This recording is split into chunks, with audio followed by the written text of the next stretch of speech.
Most of you have already heard.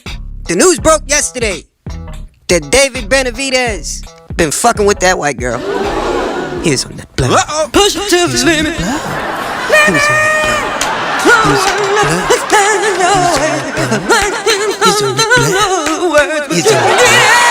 David Benavidez tests positive for cocaína. Which party? According to a VADA test. And you know, David's a young fucking guy, man. So that I guess you can attribute this to just the impetuous stupidity of an adolescent champion, because he is a young guy. It's just that, you know, with the landscape, with the boxing landscape being what it is today, that, you know, VADA's all over the place. They're looking for shit. They're looking for guys that are on banned substances, and that's not limited to performance-enhancing drugs. Narcotics are a part of that list of banned substances. Things that they don't want anybody on. I mean, not that long ago, Tyson Fury had a whole fiasco over cocaine. You guys don't remember?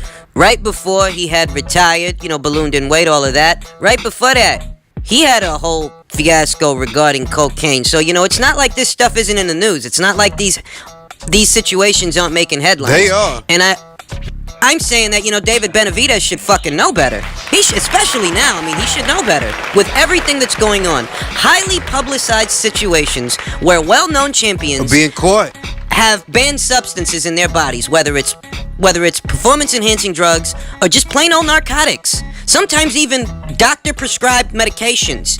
These things are highly publicized. So, if David Benavidez, if he just wanted to party, well, you know, now is not the time. You know, that's all I'm saying, that the kids should know better, because they're looking for shit. He should know that. Now, thankfully, it's not a performance-enhancing drug. It is a narcotic. And the reason I say thankfully is because, well, had it been a performance-enhancing drug, that would be far more egregious than him just wanting some coke. I understand that getting caught by VADA with coke in your system really blows. Pun intended. I understand that kind of sucks, but at the same time, better that than a performance-enhancing drug, because the implications of a performance-enhancing drug, had it been a steroid or something along those lines, that would reflect even worse on David, because that would be saying that he might have been on something that gave him a competitive edge, and we won't know how long he's been on it, because he's only just now getting caught. That's not the situation. The only situation here is that David wanted to treat his nose, and VADA and the WBC, they don't allow that shit. So what's gonna happen, at least according to these articles, is that he's gonna get hit with a fine. It doesn't say anything about him being stripped of his title. It doesn't say anything about him, you know, being suspended. It just says that he's gonna get hit with a fine. And I guess that's the limit of the implications. I guess that's the limit of the penalty. They're gonna give him a fine.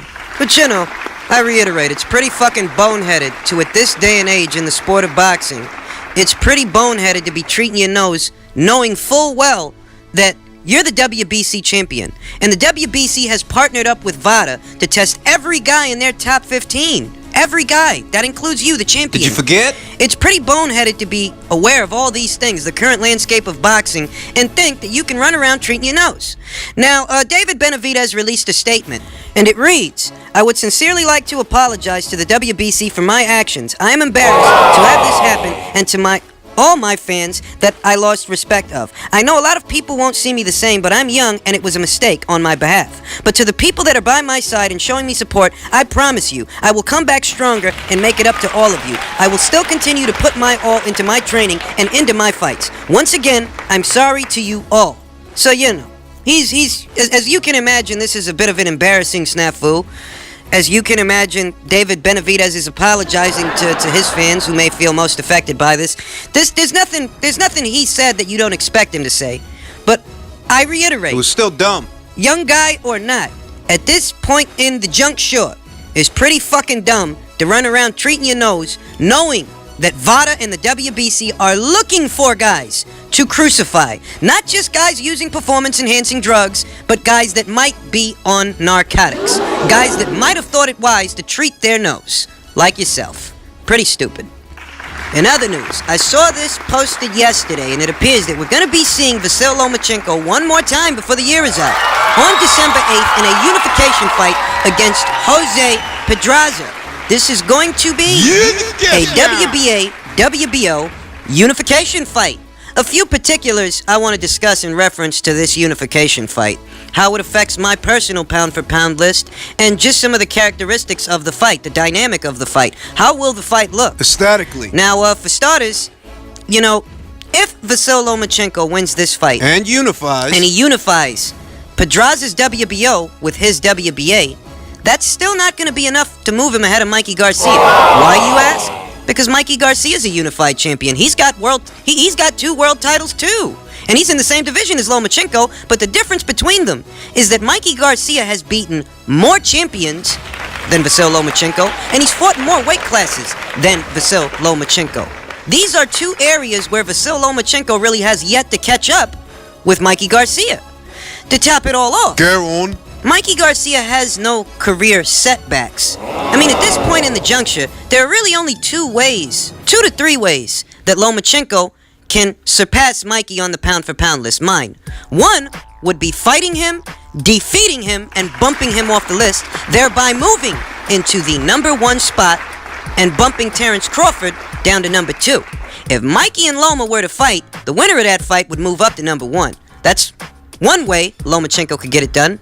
Another way is if by some chance Mikey Garcia loses his next fight, or he loses a fight, he's bumped off the list. Because that's how my list works. According to the rules, no fighter absent of a world title and no fighter coming off a loss is allowed to maintain a spot. The list is only for winners and only for champions. So if by some chance Mikey goes up there to 147 and loses to Errol, well, he's off. You're coming off a loss. And you're going to have to get back in the winner's bracket to earn a spot. That's the second way. The third way is if, you know, in the coming months, If Loma's more active. if Vasyl Lomachenko proves to be more active than Mikey Garcia, if he's piling up more wins, piling up more scalps than Mikey Garcia, there's an avenue there to move him ahead of Mikey. That's the third way. But what I would prefer to see would be to see Mikey fight Loma and have them hash it out between each other as to who the better fighter really is. You know, pound for pound lists, they attempt to make an assessment on the skills of the fighters ranked within them. That's saying that a guy who's ranked higher than some other guys, that's saying that he's a better fighter than those guys. And depending on the criteria that you use to rate these fighters, that either makes sense or it doesn't make sense. But there is no better method for finding out who's the better fighter. There's no better way to find that out, to answer that question, than to have those 2 guys fight each other. I mean, these are 2 fighters that are campaigning in the same weight class, so it's not even figurative. It'd be for real. It's literal. You see, pound for pound lists are funny in this way.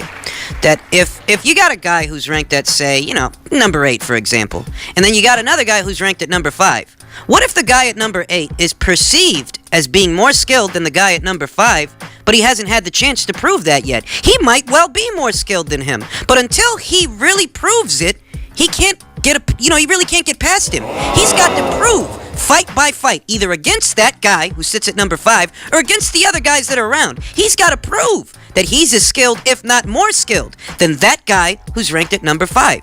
In Vasyl Lomachenko's case, there are many people who feel that he is a more skilled fighter than Mikey Garcia. They feel that way, but he really has yet to prove it. They've faced some similar opponents. They've both faced Orlando Salido. They've both faced Roman Martinez. They've both faced some of the same guys. But it's a matter of fact that Vasyl Lomachenko lost to one of those guys, whereas Mikey didn't lose to either of them. They're both campaigning in the same weight class. And as of late, both of these these fighters win their fights against champions, they both seem to be winning these fights decisively. These are not controversial victories. There was nothing controversial about how Mikey Garcia beat Robert Easter, Sergey Lipinets, or Dejan Zlatijanin. In turn, there was nothing controversial about how Vasyl Lomachenko beat Jorge Linares or Roman Martinez.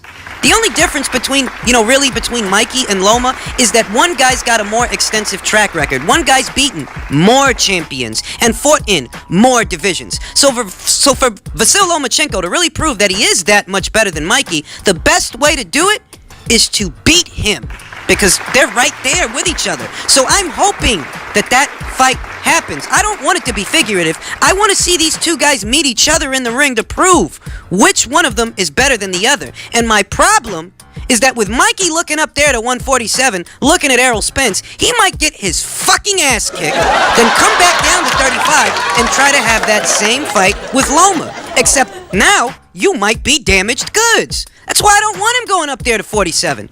So, as far as the pound-for-pound list, to get back to the point, even if Loma beats Jose Pedraza and unifies those titles, that's not going to be enough to move him ahead of Mikey Garcia. It's not, because Mikey's got more merits in that area. He has fought more champions than Loma. He has fought in more divisions than Loma. The only way right now, or at least the most immediate way for Lomachenko to move past Garcia, is for him to fight him and beat him. Now, as far as the fight between Vasyl Lomachenko and Jose Pedraza, the characteristics of that fight, the nuts and bolts, how's it gonna look? Well, it being that Jose Pedraza is a boxer puncher. And he his last couple of showings, he has been leaning towards the boxing. He certainly did against Ray Beltran. That wasn't a gunfight. That was a boxing match for Jose Pedraza, and the boxing is what won him the fight. Fighting behind the jab, angling that upper body, rolling punches, slipping punches. It wasn't a gunfight. It wasn't a barn burner. But if he decides to try to use the boxing against Vasyl Lomachenko the same way he used it against Ray Beltran, he's going to come up short. Because Vasyl Lomachenko isn't just a more polished boxer than Jose, he's a more nuanced fighter overall than Jose. In many areas, we're talking about footwork, we're talking about punch variety, punch selection, the intensity of those punches, which ones are the power punches and which ones are the diversionary punches, the kind of punches that are really meant more to distract Lomachenko's opponent than actually hurt him. That way he can bring over the power shots. If you try to win a boxing match against Lomachenko, you're likely going to come up short, because not only is he a better boxer than most guys, but he's got a better work rate, better angles than most guys. He is just a more nuanced fighter overall.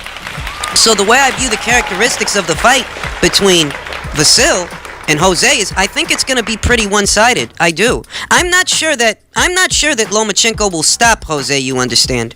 Maybe Jose's boxing will be able to offset some of what Lomachenko's doing, maybe. So I'm not sure Loma stops him. But at minimum, I've got Lomachenko winning a decision in that fight. And we're going to see that the angles of Vasyl Lomachenko, the trajectory and the angles at which he, fires off his punches, that's what's going to make the biggest difference. I mean, it is possible that Lomachenko stops Jose. I'm not saying that it's not. I'm just saying that at minimum, I'd have him winning a decision. At best, he stops Jose Pedraza. But the safe bet here is Vasyl Lomachenko, because Jose's going to try to box him, and he's going to find that Lomachenko is a much better boxer. Your best bet against Loma would be to try to out-muscle him. Out-hustling him, that's pretty fucking hard with those pivots and that footwork. That'd be pretty fucking hard. In other news, super middleweight contender Savannah Marshall has been added to the Pulev vs. Huey Fury undercard. And as you may or may not be aware, Savannah is no longer with the money team. She's no longer with Mayweather Promotions, and she's being trained under the watchful eye of Peter Fury, of the Furies, namely Tyson Fury. But she's being trained under the watchful eye of Peter Fury, and you guys could take this shit however the fuck you want to take it, because I know there's going to be some people that get upset when I say this. But ever since she left Mayweather Promotions, she's taken off running, okay? She only had one fucking fight under Mayweather Promotions. One fight. And they didn't do much with her after that. And she didn't start fighting again until she left that promotional company.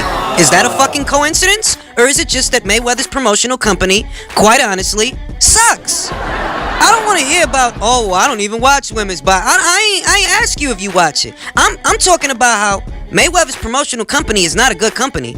I notice whenever I say this, there are people that get upset about it or they want to chime in whenever I say it, but it's the fucking truth. He's got a good, talented fighter right there that has a good amateur background. Women's boxing is on the up and up. And he went as far as signing Savannah Marshall. It's just that after he signed her, he didn't do shit with her.